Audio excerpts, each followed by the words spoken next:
आलाय आमचा नंबर आता, सो दाखवून घेत होता आतमध्ये चेकअप चालू आहे. सेकंड नंबर आहे आमचा.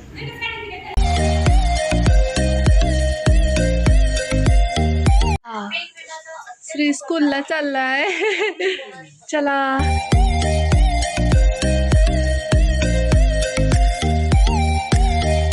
क्यूट आहे की नाही श्रीचा फ्रेंड? हो ना श्री? अय्या कसली सुंदर डोळे आहेत. काय नाव ठेवलं तुझं? तुम्हाला चुलीवर कस काय जास्त करा वाटते? छान वाटत. दूर लागत नाही? लागत नाही मला सवय. मग आता 2 दिवस डोळे लाल लाल होते, दुखतात. आणि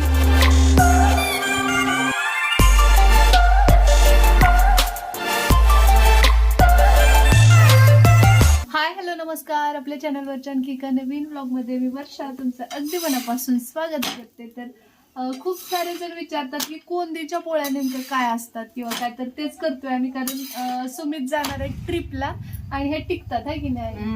तर याच्यामध्ये काय काय असते? तीळ, शेंगदाणे, नुसतं शेंगदाणे गुळ, काही जण तीळ पण घालतात.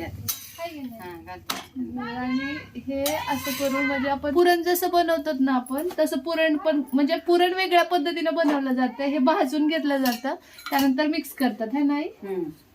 आणि याचा उंडा करून छानपैकी हे असं. तर आमच्या आईची स्पेशालिटी आहे कोंदीच्या पोळ्या. पटकन आटोपणाऱ्या गोष्टी वाटतात ह्या. आणि प्रवासाला वगैरे कुठे चाललं किंवा पाहुण्यांच्यात चाललं की इकडे जास्त कोंदीच्या करतात. आणि आई असं कपडा टाकून करतात, मला येतच नाही ते कपडा टाकते. उंडे बनवून द्यायला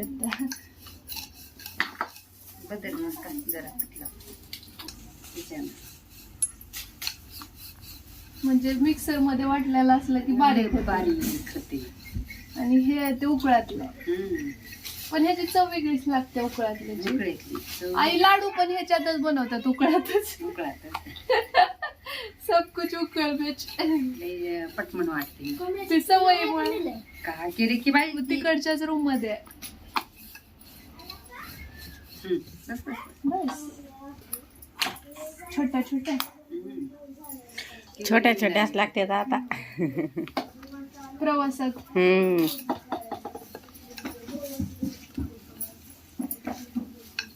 चपाती नेणार म्हटला ना, अजून कुंदीची म्हणला म्हणून अजून परत आता सगळ्यांनी वेगळं लेकर खावल्या. अजून चिवडा वगैरे आहे का? हाय मग चिवडा ना ग मला. थोडं न्यायचं असते, भूक लागल्यास लागते. सोबतच्या ना द्यायचं, घेऊन जायचं का भूक लागते वाटतंय तसं. चिवडा वगैरे तू बी जाणार आहेस नेमकी? मोठ्यांची वाटतं ना ट्रिप. नवीच्यांची आहे. तिने बी म्हणलं ती जाणार आहे. होय तिची कुठे. तर चला आता पटापट करून घेत होता आम्ही कोंदीच्या पोळ्या. आता चूल पेटवत बसायला वेळ जाणार म्हणून आई म्हणल्या गॅसवरच करू आता आपण, आहे की नाही.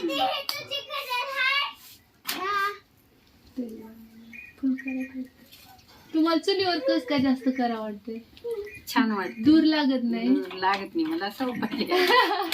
मग आता 2 दिवस डोळे लाल लाल होते, दुखतात. आणि महिना पण तसंच होत आहे ना. तिला होते आणि परत मग सवय होते मला, नंतर काय वाटत नाही. 2 दिवसानंतर सुरुवातीचे 2 दिवस असे डोळे दुखतात ना, तर बारीक धूर आलेला हे करून. आईने वेळी सुमितने सांगितलं होतं की कोंदीच्या पोळ्या पाहिजेत म्हणून, कारण त्यांच्या मित्रांनी वगैरे घेतल्यानंतर ते घरी आले आणि मग आमची धांदल उडाली. मग मी करते म्हटल्यानंतर आई म्हटलं की नाही आपण दोघी मिळून करू म्हणजे लवकर होईल. या किती क्यूट आहे बघा श्रीचा न्यू फ्रेंड. कसं खाते बघ श्री, ते सोडतो सोड खाऊ दे, स्वतःच स्वतः खाऊ दे. बघ कसं तांदूळ टिपते ते. मी आहे ना त्या दादाला पैसे दिले शौर्याला आणि पिल्लू घेतलं त्याच्याकडून. तू घेतलं? अरे सोड ना त्याला. आपण तेवढा मोठा तांदूळ खाता येत नाही त्याला, घाबरत नाही. हे बघा कसं पळतंय. चांगलं मोठं होत. होय थांब, खाऊ दे खाऊ दे त्याला. त्याला पाणी वगैरे दिलंस का तू? दिले की खोकड्यात. क्यूट आहे की नाही श्रीचा फ्रेंड? हो ना श्री? अय्या कसली सुंदर डोळे आहेत. काय नाव ठेवलं तुझं? बनी आणि बनी. एक हानी तिकडे आणि हा बनी. इंजेक्शन्सचा जो आपल्याला कोर्स सांगितलेला होता ना B12चा, तर आज द्यायचं आहे ते. त्यामुळे मग इथल्याच दवाखान्यात भाऊंसोबत जाते मी. फाईल वगैरे सोबत घेतलेली आहे. सो चला आता येत होता मी हॉस्पिटलमध्ये जाऊन. भाऊंच्या गाडीवर जाणार आहे मी. इथल्या हॉस्पिटलमध्ये जाऊन येतात.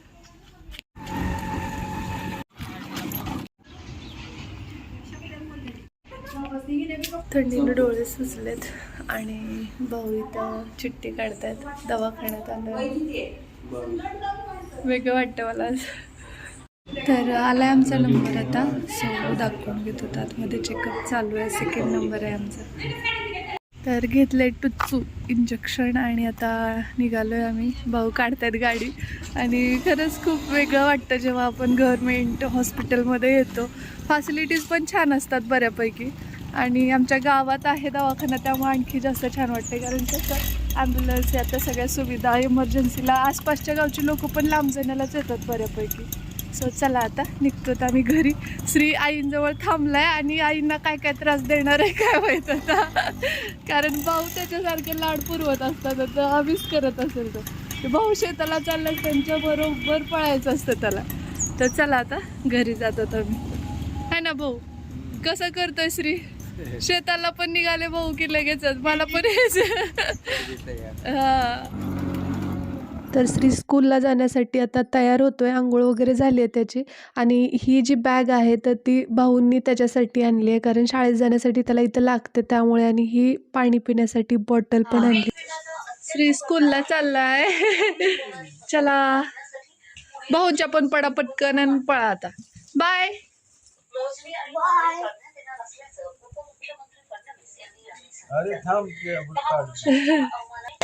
तर इथं भाऊंच्या पाया पडतोय तो आणि त्यानंतर त्याच्या अचानक लक्षात आलं की माझ्या पण पडायला पाहिजे, म्हणून रिटर्न आला तो. माझ्या पण छान अभ्यास करा, तिथं त्रास द्यायचा नाही टीचरांना.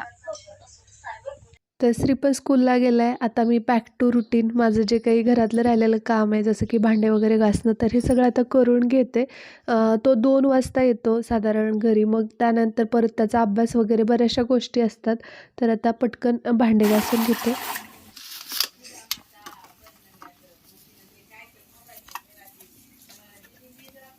B12च्या इंजेक्शन्सचा डोस सुरू केला डॉक्टरांच्या रिकमेंडेशननुसार, परंतु खरंच खूप जड आहे ते इंजेक्शन. म्हणजे थोडा वेळ तर पाय पण उचलायला होत नाही, एवढं ते हेवी आहे. आणि आज थोडंसं नवीन काम म्हणजे फरशा पण पुसून घ्यायच्यात, त्याबरोबर सारवून पण घ्यायचं आहे. तर ते पण तुम्हाला पुढे पाहायला व्लॉगमध्ये मिळेल. तर झालेत आता भांडे घासून आणि बऱ्यापैकी कामं आवडले.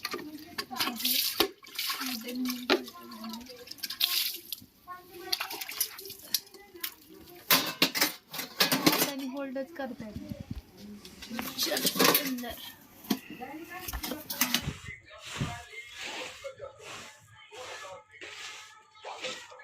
आता काही गोष्टी मला इथल्या पण माहिती व्हायला लागल्यात, कारण आपण जिथे राहतो तिथल्या गोष्टी आपोआप आपल्या अंगवळणी पडायला लागतात.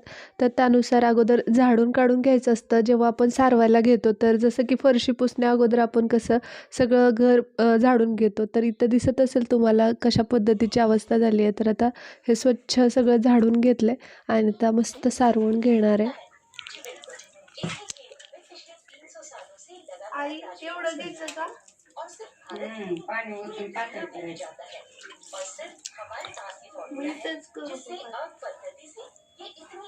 कधीतून घ्यायचं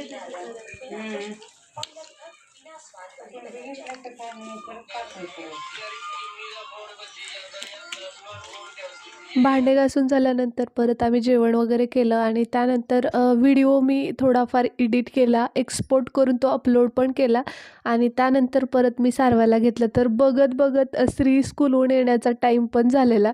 म्हणजे लक्षातसुद्धा आलं नाही माझ्या की किती लवकर वेळ जातो. आणि खरंच डेली बेसिसवर हे असंच होतं, कारण आपलं रुटीन ठरलेलं असतं आणि बघत बघत वाचतात. म्हणजे ते आपण म्हणतो की अरे बापरे झाला पण का टाईम आणि आता आला की लगेच त्याचा अभ्यास, ह्या बऱ्याचशा गोष्टी. आणि यातलं एखादं काम जरी आपल्याकडनं चुकून राहिलं किंवा आपण स्वतःहून ते ठेवलं तरी गिल्ट वाटायला लागते मनामध्ये की हे आज राहिलं म्हणून. आणि सुरुवातीला म्हणजे थोडंसं प्रॅक्टिस नसल्यामुळे वखर आलं होतं सारवण. जे कुणी याच्यातल्या तज्ज्ञ आहेत तर त्यांच्या ते लक्षातही आलं असेल. परंतु कसं आहे माहिती का, प्रॅक्टिसमुळे गोष्टी जास्त सोप्या व्हायला लागतात. तर तसंच मी सुरुवातीला थोडंसं म्हणजे हे झाल्यानंतर आईंना विचारून घेतलं. मग परत आई मला म्हटल्या की त्यात आणखी थोडं जास्त पाणी घाल आणि ते जितकं लिक्विडी होईल ना तेवढं ते सॉफ्ट आणि असं निहार येतं. तर आमचा उंबरठा लाकडी आहे आणि त्याच्या खालचा जो पोर्शन असतो ना पायरीसारखा, तर तो आता मी सारवून घेते. अगोदर ओबडधोबड घेतलं, त्यानंतर मग त्याच्यामध्ये आणखी जास्त पाणी मिक्स केलं. कारण मला आईंनी सांगितलेलं की जास्त पाणी घातलंस तर ते प्रॉपर बेस तयार होतो आणि मग तू परत त्याच्यावरनं हात फिरवशील तसं ते सॉफ्ट होत जातं. तर बघा कुठलीही गोष्ट ना म्हणजे सरावाने साध्य होते. आपण म्हणतो आता यूट्यूबचंच घ्या ना, मला काहीच माहिती नव्हतं माझ्या फॅमिलीमधून किंवा लांबपर्यंत कुणी यूट्यूबमध्ये नाही आणि अद्यापही म्हणजे तेव्हाही नव्हतं, आत्ताही नाही आहे. तरीसुद्धा गोष्टी टेक्निकल चॅनलवरती पाहून वगैरे मी शिकल्या आणि आता इतका सराव झाला आहे की म्हणजे यूज टू होऊन गेले ते माझ्यासाठी. ती एडिटिंग करणं, प्रोजेक्ट घेणं, शूटिंग करणं हा जीवनाचा म्हणजे एक भाग आहे आणि ते डेली बेसिसवर करून सोपं जातं. तर इकडची बाजू पूर्ण झालेली आहे, सारवून पाहू शकताय. आणि आता इकडच्या बाजूचं राहिलेलं मी पूर्ण हे सारवून घेते आणि तुम्ही सांगा मला जमतंय की नाही ते. आता बऱ्याचशा जणांच्या घरी सारवायचं नाहीच आहे. म्हणजे मी माझ्या लहानपणी मामाच्या घरी वगैरे माझ्या मामाच्या मुली सारवताना पाहिलेलं आहे. पण माझ्या जन्मापासून मी या अगोदरही म्हटलं आमच्या घरी सारवायचं नव्हतंच. म्हणजे होतं पण मी जन्माच्या अगोदर. त्यानंतर घर बऱ्यापैकी रिनोव्हेट झालं, परिस्थिती पण बऱ्यापैकी असल्यामुळं मग सगळ्या गोष्टी फॅसिलिटीज जिथल्या तिथं होत्या. पण मी पाहून होते. पण लग्नानंतर ह्या गोष्टी पुन्हा समोर आल्या तर त्या मला करायची म्हणजे कमीपणा वगैरे अजिबात वाटत नाही. खूप सारे कमेंट्स असतात की वर्षा तू कसं काय शेणात हात घालू शकतेस किंवा तुला ते घाण वाटत नाही का किंवा काय. तर बघा असं जर असतं, ते गहाण जर असतं तर मुळामध्ये ना गाईचं शेण आहे हे आमच्या इथलं आणि गाईच्या शेणाचं पावित्र्य काय आहे किंवा मग गाईच्या ठायी आपण म्हणतो 33 कोटी देव वसलेले आहेत. तिचा प्रत्येक पार्ट ती उत्सर्जित करते ते मूत्र म्हणजे आपण गोमूत्र म्हणून ते घरामध्ये शिंपडतो जेणेकरून जंतूचा नाश व्हावा ह्या हिशोबाने. तर तुम्ही सायंटिफिकली सुद्धा या मागचं जर पाहिलं सायन्स किंवा लॉजिक काय आहे तर तुम्हाला ते समजून जाईल की तसं जर असतं तर पूर्वीपासून ह्या गोष्टी आपण अंगीकारल्याच नसत्या जर त्याच्याने काही साईड इफेक्ट होत असते तर. पण तो त्याच्या विचाराचा भाग आहे आणि याच्यामध्ये लाजण्यासारखं काहीच नाही. मी तर म्हणते की कुठलंही काम कमी नसतं, हलकं नसतं आणि त्याच्यामध्ये कमीपणा तर कधीच वाटून घेऊ नये. कारण की ही आपली एकेकाळी जीवनशैली होती आणि ते आपल्या शरीरासाठी सुद्धा तितकंच गरजेचं असतं. तुम्ही पहा सारवलेली जी घरं असतात ना तर तिथं जी ऊब असते थंडीच्या दिवसामध्ये ती सिमेंटच्या किंवा पॉलिश फरशी असते तिथे कधीच नसते. आणि जेव्हा उन्हाळा असतो तर त्यावेळी तो थंडावा जो असतो सारवलेल्या घरामध्ये तो कुठेही म्हणजे मोठ्या अशा आरशाशी बंगल्यांमध्ये तुम्हाला नाही मिळणार.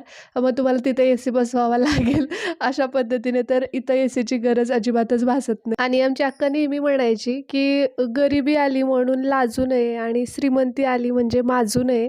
तर हा मूलमंत्र जर प्रत्येकाने जपला ना तर आयुष्य खरंच सुंदर होऊन जातं आणि नको त्या गोष्टीमध्ये निगेटिव्हिटी शोधण्यापेक्षा आपण पॉझिटिव्ह अप्रोच घेऊन पुढे जात असतो.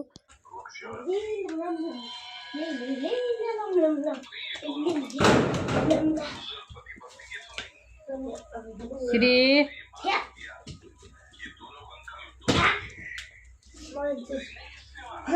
मारलं मी आज एक काम पूर्ण केलं ना मी.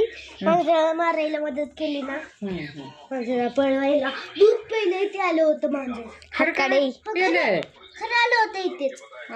गरम आहे की दूध अजून असं केलं मग गेलं पण करायलो एक काय केलं सांगू. एकदा घर दिसला मला घेतलं. आता फायनल स्टेज मध्ये आले आणि पाहू शकताय आई काय म्हणतात बघू. आई आलं का मला सारवायला? आले छान आईकडे घे श्री. छान आले आणि तुमच्यासारखं माझ्यासारखंच आले.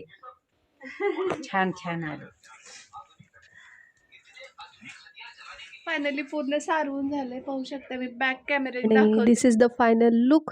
हात फिरेल तिथे लक्ष्मी आपण म्हणतोच अर्थात, तशाच पद्धतीने बघा कसं वाटतं आता सारवल्यास. तुला फिरू देऊ का तुला? पोटात आवाज येईल. कशा नाही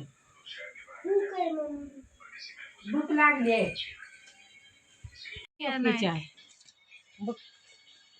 कोण खाणार आहे बरं?